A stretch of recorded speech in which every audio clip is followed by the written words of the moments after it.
ஏன்னு சொன்னால் இது எம்ஜிஆர் கட்சி. எம்ஜிஆர் இன்றைக்கும் யாரும் குறை சொல்லவே முடியாது. அப்பொழுது ஒரு அரசியல் தலைவர், ஏழைகளை நேசித்த உத்தம தலைவர் எம்ஜிஆர். இன்றைக்கு வரக்கூடியவர்கள் கூட எம்ஜிஆர் ஆட்சியில் அமைப்பு சொல்கிறார்கள். அந்த அளவுக்கு எம்ஜிஆருடைய நேம், எம்ஜிஆருடைய பெயர் மக்கள் மனதில் இன்றைக்கும் வாழ்கிறது.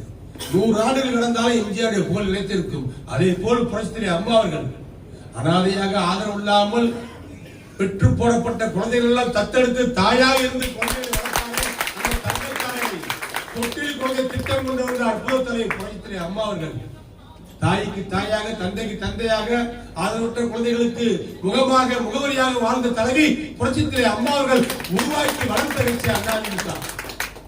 திக்கு தடுமாறி கட்சி என்ன நிலையாகுமோ ஏதாகுமோ, இருவரும் தலைவர்கள் போய்விட்டார்கள், அம்மாவை இறந்து விட்டார்கள், கட்சியுடைய நிலைப்பாடு என்ன என்று சிந்தித்து கவலைப்பட்ட அண்ணாதிமுக தொண்டர்களுக்கு நான் இருக்கிறேன், கவலைப்படார்கள் சொல்லி இயக்கத்தை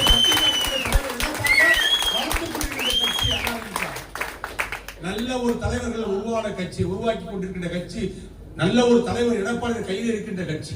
இந்த கட்சிக்கு பின்னால் நீங்கள் கம்பீரமாக குரல் கொடுக்கலாம், உழைக்கலாம், உன்னதமாக பணியாற்றலாம், நேர்மையோடு நெஞ்சை நிமிர்த்தி நீங்கள் சொல்லலாம்.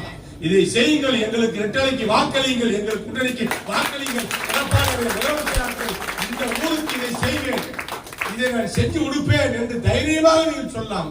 நீங்கள் சொல்லுகின்ற ஒவ்வொரு வாக்குறுதியும் கேட்காத சொல்கின்ற வாக்குறுதி நிச்சயமாக நாங்கள் செய்து கொடுப்போம். வந்திருக்கின்ற கழகத்துடைய மூத்த நிர்வாகிகள், பல்வேறு கிராமத்தில் இருக்கின்ற மூத்த நிர்வாகிகள், மாவட்ட நிர்வாகிகள், இங்க இருக்க